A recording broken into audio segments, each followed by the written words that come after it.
La vie d'un Congolais ne vaut-elle pas la vie d'un Ukrainien?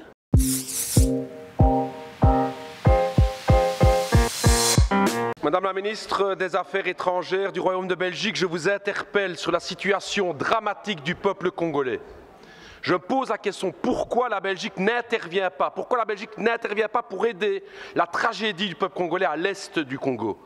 5,4 millions de morts, des centaines de milliers de déplacés, 1 million de réfugiés à Goma, et une responsabilité écrasante qui pointe du doigt le Rwanda présent à l'est du Congo avec son armée.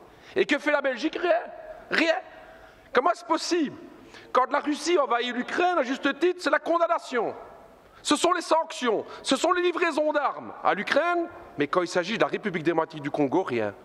On n'aide pas. La vie d'un Congolais ne vaut-elle pas la vie d'un Ukrainien?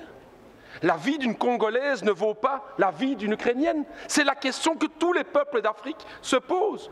Pourquoi ce deux poids, deux mesures? Qu'est-ce qui se passe dans la politique belge aujourd'hui?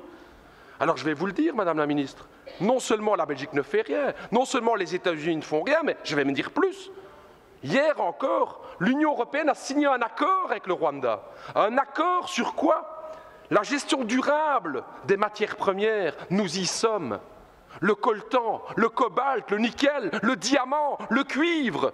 Voilà la raison pour laquelle la Belgique n'intervient pas. Business, c'est l'argent. C'est ce que mes amis congolais me disaient. J'ai travaillé 2 ans à Kinshasa. Et ils me disaient, Raoul, ce qui se passe en fait avec le Congo, c'est ça, c'est que notre sous-sol est plein de richesses et que l'Occident regarde pour se faire de l'argent, parce que ce deal avec le Rwanda, soyons clairs, c'est pas du Rwanda que viennent les diamants, c'est pas du Rwanda que vient le cobalt et tout. Tout ça vient de l'Est du Congo. J'ai envie de dire à tous mes camarades congolais et à l'ensemble des peuples africains, on le voit aujourd'hui, les puissances occidentales ne pensent pas à votre bonheur, elles ne pensent qu'à une seule chose, c'est l'exploitation de votre sous-sol. Vous pouvez aujourd'hui, vous pouvez croire à vos propres forces. J'ai envie de dire, moi, au peuple congolais, pensez à cette pensée de Patrice Emery Lumumba, cette force du Congo, justement. Pensez à Kwame Nkrumah, justement, le panafricanisme qui doit être là. Pensez à Thomas Sankara, qui disait clairement, effectivement, que les peuples africains peuvent prendre leur destinée en main. Ne comptez pas sur les gouvernements occidentaux pour vous soutenir, mais par contre, les peuples d'Europe sont à vos côtés, les peuples africains, pour vos combats, pour une vraie indépendance économique et démocratique.